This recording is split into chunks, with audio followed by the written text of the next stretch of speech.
I was working at a hostel in Barcelona when an American girl walked up to the front desk around midnight. She was upset, really upset.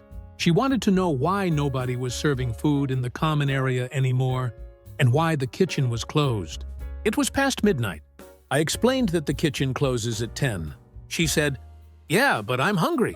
Can someone just make me a sandwich?" I said no, the staff had left hours ago. She then asked if she could call down to room service to bring her something. This hostel didn't have room service. It was a €40 a night hostel. But here's the thing that really stuck with me. She wasn't being rude. She genuinely didn't understand that a cheap hostel in Europe didn't operate like a budget American hotel chain. That moment made me realize something bigger. Americans don't feel rejected abroad because other countries are mean or unwelcoming. They feel rejected because the entire world just works differently, and nobody explains it. A week later, I watched an American couple argue with a waiter in Madrid because their coffee came with a small glass of water instead of a huge cup of ice water. The guy said, "This isn't a drink. Where's our water?" The waiter didn't speak great English, but his face made it clear. "Why would you need more? It's water. You have some, drink it." They insisted they wanted American-style water, and the couple ended up leaving, convinced the restaurant was being rude to them. They weren't. They just didn't understand that most of the world drinks water by the glass, not by the gallon. Then there's my buddy Marcus, who went to Germany. He went to a cafe, ordered a coffee, and the barista asked him what size. He said, "Large." She brought him a regular coffee. He thought she didn't hear him, so he asked again, "Actually, can I get a large?" She said that was a large. In Germany, their large is America's small. He couldn't figure out if she was messing with him or if the whole country just had broken coffee sizes. Spoiler, they don't believe in drinking 20-ounce coffees before noon. The weirdest part? None of these people were actually being rejected. They were just hitting a wall they didn't know existed. And that wall is really just this. The whole world has rules and systems that make perfect sense to everyone except Americans. Because America operates on completely different logic. That's what this video is about. Not Americans being stupid. Not foreign countries being cold. But the real reason Americans feel lost abroad. They're playing a game with rules nobody bothered to teach them. I met this woman named Jennifer at a cafe in Paris who had been there for 3 days and was genuinely frustrated. She couldn't figure out how to order coffee correctly. See, in Paris, you don't just ask for coffee. You ask for a café, which is a tiny espresso, or a café crème, which is espresso with a little milk, or a noisette, which is espresso with a tiny drop of milk. She just wanted normal coffee. The barista kept asking questions she didn't have answers to. Allongé? Américain? Serré? She finally just pointed and said, "Whatever that person's drinking." She got what was basically espresso in a small cup. She drank it in one sip and felt robbed. She was convinced they did this on purpose to frustrate tourists. Here's the thing, though. Paris isn't trying to reject her. They just have a whole language and system for coffee that takes years to learn if you grew up there. In France, a huge coffee is seen as excessive. You have your coffee, you talk, you leave. It's a ritual. But Jennifer was used to a venti latte that lasts 3 hours. Then there's the tipping thing. I can't overstate how much this breaks Americans' brains. My brother went to Vienna, and at the end of his meal, the waiter brought the check. My brother, being a good American, took out his credit card to add a tip. The waiter looked confused. My brother said, "I want to add 15%. The waiter said, "No, just no. Not aggressive, just no." Turns out, in Austria, you don't tip like that. You leave a few euros on the table if the service was great, or you round up. But that's it. The waiter was actually saying, "You don't need to do that. I'm paid fairly by my job." My brother felt rejected, but what was actually happening was the waiter was being kind. He didn't want my brother to overpay. The rejection feeling got worse when my brother went to Prague. He left 15% on the table after a meal. The server actually brought it back to him. Not in a mean way, but like, "Sir, you forgot this." He stood there, holding money out to my brother. My brother realized, oh, I'm the one being weird. He took the money back. That dinner cost him nothing emotionally, except the realization that he'd been wrong the whole time. I had a friend named Derek go to London, and he couldn't get a straight answer about anything. He'd ask, "Is this restaurant close?" And people would say, "Fairly close." He'd ask for directions and get, "Well, it depends on how you walk." This isn't coldness. This is British understatement. In America, if someone asks if something's close, you say yes or no. In Britain, you hedge. You give nuance. Derek thought everyone was avoiding him when they were actually just being polite by their standards. The hotel situation is wild too. My co-worker stayed at a small hotel in Amsterdam. She tried to do her laundry and couldn't figure out the washing machine. The instructions were in Dutch. She called down to the front desk. The guy came up, explained it in 5 minutes, and left. She expected him to offer her a dry cleaning service or ask if she needed anything else. Nope. He did his job and left. In American hotels, service means offering extras. In European hotels, service means doing what you're supposed to do, then leaving you alone. Then there's the phone situation. Another friend went to Germany and couldn't figure out why restaurants wouldn't seat him without a reservation.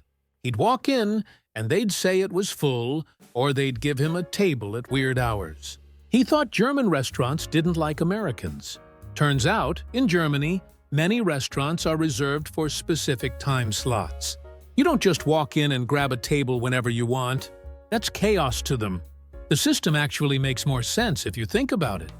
The restaurant knows exactly how many people are coming at 6 o'clock, so they can prepare. But to an American raised on first come, first served, it felt like rejection.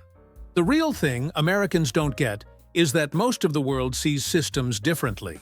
In America, we build systems that maximize individual choice and flexibility. Do you want extra room? Sure. Do you want a table whenever? Yes. Do you want huge portions? Absolutely. The world sees this as inefficient and excessive, so they build different systems. They build systems that work for the group, that expect people to follow procedures, that assume you've thought about what you want beforehand. When an American walks into a restaurant in Rome without a reservation, or tries to order coffee without knowing what type they want, or expects huge portions, they're not being rejected. They're just breaking an invisible rule that everyone who grew up there absorbed without thinking. The locals aren't cold. They're just confused why you're not playing by the rules you're supposed to know. I was at a hostel in Prague when an American guy was trying to figure out how far something was. He asked someone, "Is it like 2 kilometers away?" The Czech person said, "Maybe 3. The American said, "So it's not far then." The Czech person just stared at him. In kilometers, 2 to 3 is actually a decent walk. But the American was used to thinking in miles. 2 miles is nothing. You drive it. 3 kilometers is about 2 miles. But his brain was doing the math wrong because he was tired and confused about conversion. He ended up getting lost because he thought a 3-kilometer walk was basically next to where he was standing. This happens constantly. Americans go to Europe and completely misjudge distance, because kilometers feel huge compared to miles. A European says it's 5 kilometers away, and an American thinks that's forever. It's actually 3 miles, very walkable. But the number 5 sounds bigger, so the brain just accepts it without converting. Then there's the weather confusion. My sister went to London in September. She packed for warm weather. Everyone kept telling her to bring a jacket. She said she'd be fine. She showed up, and it was 55 degrees. She was miserable. That's because in America, we measure temperature in Fahrenheit. 55 Fahrenheit is cold. But when Europeans say the temperature is 9 or 10 degrees Celsius, Americans don't convert properly. 10 Celsius is 50 degrees Fahrenheit, which is fall jacket weather. But she just heard 10 and thought, that's basically the same as 70. It's not. I had a whole group of American tourists in a grocery store in Stockholm trying to figure out sizes of food. They were looking at yogurt containers that said 200 grams. One of them said, "That's only like half a cup. That's not a yogurt. That's a yogurt shot." They were so used to those massive cups of yogurt back home that a regular serving size looked like a joke. They genuinely thought the store was being cheap. Nope. That's just a normal serving. Most of the world eats smaller portions. American portion sizes are considered extreme literally everywhere else. The date thing is simpler but constantly frustrating. An American is trying to book a hotel, and the website says 2305, 2025. They think it means May 23rd. It means the 23rd of May, which is correct, but they're used to month, day, year, so they read it as day, month, year and get confused. Half the world uses day, month, year. It's actually more logical because you go small unit to large unit. But to an American, it feels backwards. My friend almost booked a flight for the wrong day because he misread the date format. Then there's my favorite, the shoe situation. An American girl I know went to stay with a host family in Denmark. She walked into the house and sat down without taking her shoes off. The family just stared at her. Nobody said anything, but their faces said everything. She immediately got the message and took them off. In most of Europe and Asia, you take your shoes off indoors. It's not because the house is dirty or fancy. It's just normal. But in America, you keep your shoes on unless someone explicitly asks you to take them off. She felt rejected by the silence, but they weren't rejecting her. They were just horrified by the shoes on the carpet. Complete cultural difference. The measurement confusion extends to cooking too. My mom went to Germany and tried to bake using a European recipe. Everything was in grams. She couldn't figure out the conversions. A cup of flour isn't exactly 240 grams. It depends on how packed it is. She made the worst cake of her life because she was guessing at metric conversions. She thought European recipes were just bad. Nope. She was used to volume measurements. They use weight. One makes way more sense for consistency, but it's just different. I talked to a teacher who went to London and was trying to understand the school system. She kept asking how many grades there were and what grade levels meant. The British person kept saying Year 7 and Year 9 instead of grades. They were both talking about ages and school levels, but the terminology is completely different. America has grades. Britain has years. Just different words for the same concept. But it was so confusing that both people thought the other was being deliberately unclear. Then there's the height thing. An American girl was trying to understand how tall someone was. Her friend said, "I'm about 5'10". Her European friend was like, "Okay, but in centimeters?" She had to break out her phone to convert. 5'10" is about 178 centimeters. In Europe, everyone uses centimeters. An American uses feet and inches. Neither system is wrong. They're just different. But when you hear 185 centimeters, it sounds like a huge number to an American until you do the math. That person is just above 6 feet tall, normal height. The logic behind each system makes sense if you grew up with it. America uses imperial because they got it from Britain way back, and Britain never switched to metric uniformly. Everywhere else went metric, because metric is actually more logical mathematically. But that doesn't mean one group is dumb and the other is smart. They just grew up counting things differently. When an American tries to buy a liter of milk or understand the Celsius scale, their brain physically has to do math to convert. It's exhausting. That frustration feels like rejection, but it's really just exhaustion from the constant small mental conversions. I was living with roommates in Germany, and I had an American roommate who would talk on the phone in his room. Not super loud, just normal talking voice. But at 9 in the evening, our landlord came up and asked him to keep it down because that was quiet hour. He said, "I'm not being loud, though." The landlord said, "It's after 9. This is quiet time." The American was genuinely confused because he wasn't yelling. He didn't understand that quiet hours isn't about volume level. It's about a social contract that after a certain time, you just don't make noise. Period. Even if it's not that loud. The social agreement overrides individual behavior. In America, quiet hours are usually enforced only if you're actually disturbing someone. In Europe, they're laws of nature. After 9, you respect quiet time. It's not up for debate. Then, there's the breakfast thing. An American friend went to a hostel in France and was disappointed by breakfast. It was basically just bread, butter, jam, and coffee. No eggs, no bacon, no pancakes. He thought the hostel was being cheap, or that French people just don't eat real breakfast. Actually, in much of Europe, breakfast is just carbs and coffee.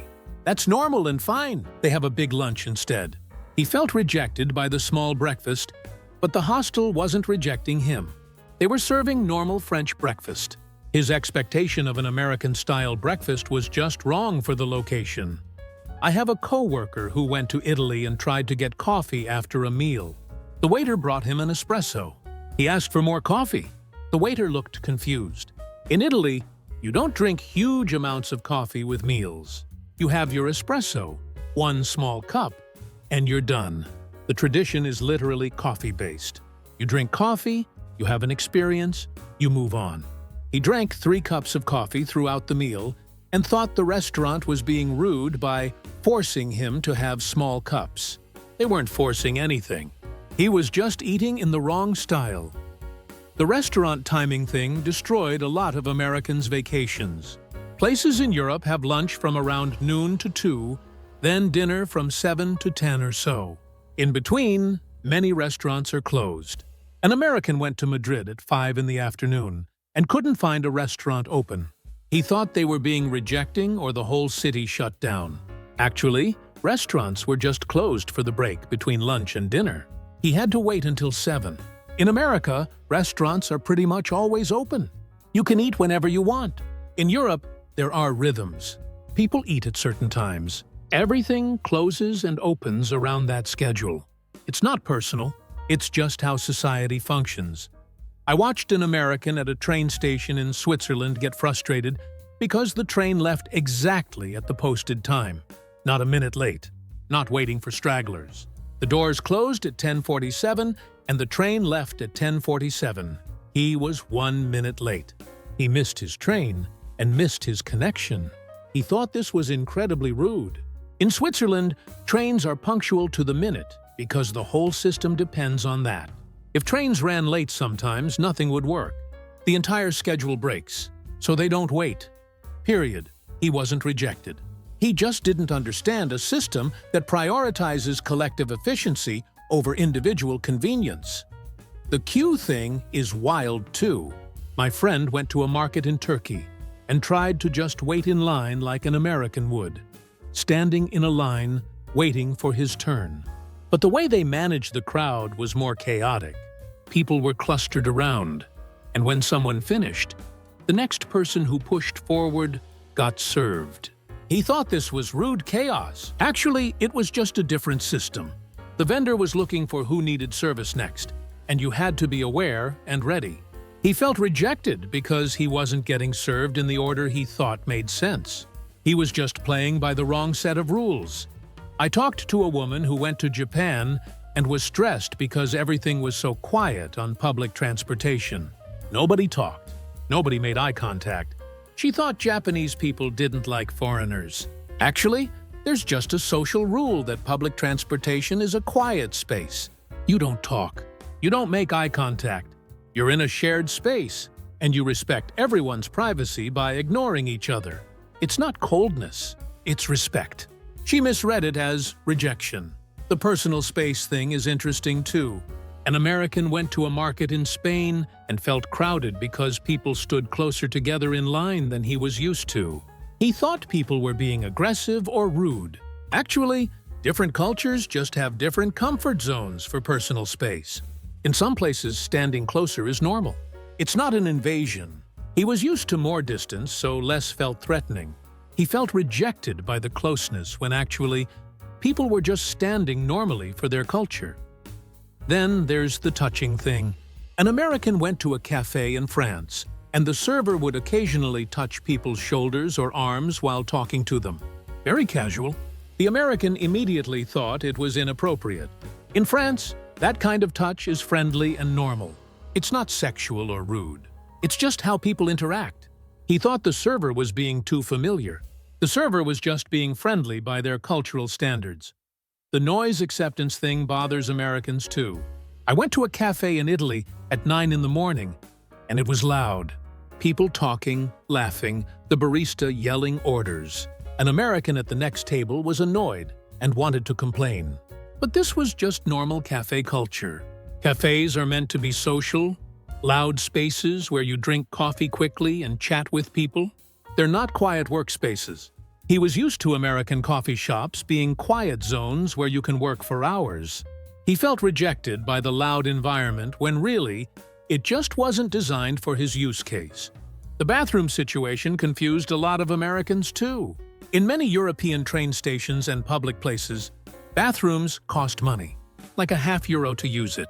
An American refused to pay and then got angry when someone told him he couldn't go in without paying.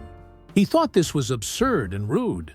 But in Europe, someone has to clean the bathroom constantly, and charging a small fee helps fund that maintenance and prevents homeless people from living in the bathroom.